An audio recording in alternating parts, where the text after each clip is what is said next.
আসসালামু আলাইকুম। আজকে আমি আপনাদের সাথে শেয়ার করব হচ্ছে চিকেন ভেজিটেবল একদম সহজভাবে কম মশলায় যেভাবে বানানো যায়। এদিকে হচ্ছে আমি চিকেনের লেগ পিস নিয়েছি, এর মধ্যে হচ্ছে আমি আলু, কুমড়ো, তারপর হচ্ছে এদিকে হচ্ছে রসুন নিয়েছি, পেঁয়াজ, আদা, ব্রোকলি। আমি হচ্ছে আদা রসুন হচ্ছে পেস্ট করে দিইনি, বাস কেটে দিয়েছি ছোট ছোট সাইজ করে। এই তো সব সাজিয়ে নিচ্ছি, দেখতেই পাচ্তেছেন। এখন হচ্ছে এর মধ্যে হচ্ছে আমি হচ্ছে ব্ল্যাক পেপার দিয়ে দিব, ভালো মতো সব জায়গায় দিয়ে দিচ্ছি একদম কম মশলায়। এখন হচ্ছে এর মধ্যে হচ্ছে আমি লবণ দিয়ে দেব। এই তো লবণ দিয়ে দিচ্ছি ঘুরিয়ে ঘুরিয়ে।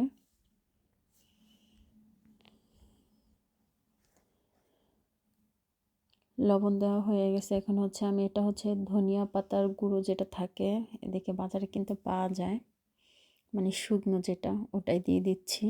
আর এদিকে হচ্ছে আমি টমেটো নিয়েছি, টমেটো দিয়ে দিচ্ছি। আর এখানে হচ্ছে আমি হচ্ছে একটু অয়েল স্প্রে করব, মানে তেল দিব। আর এর আগে হচ্ছে এই যে আমি একটু সামান্য একটু গরম মশলা দিয়েছি, বেশি না, একদম সামান্য। আর এই তো আমি তেলে স্প্রে করে নিচ্ছি ভালো মতো।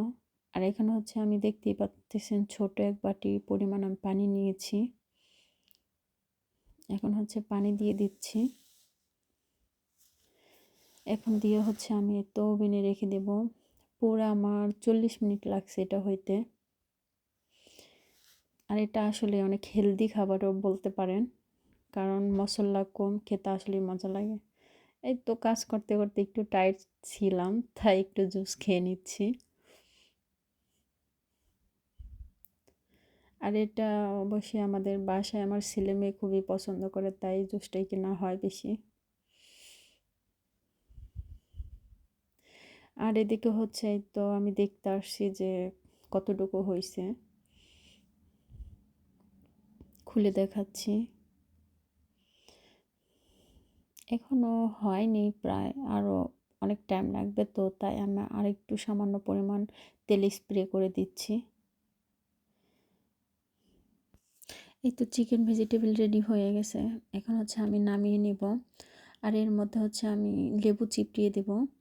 আর যদি ভিডিওটা যদি ভালো লাগে তাহলে অবশ্যই লাইক, কমেন্ট অ্যান্ড সাবস্ক্রাইব করবেন। দেখতেই পাচ্ছেন কতটা পারফেক্ট হয়েছে।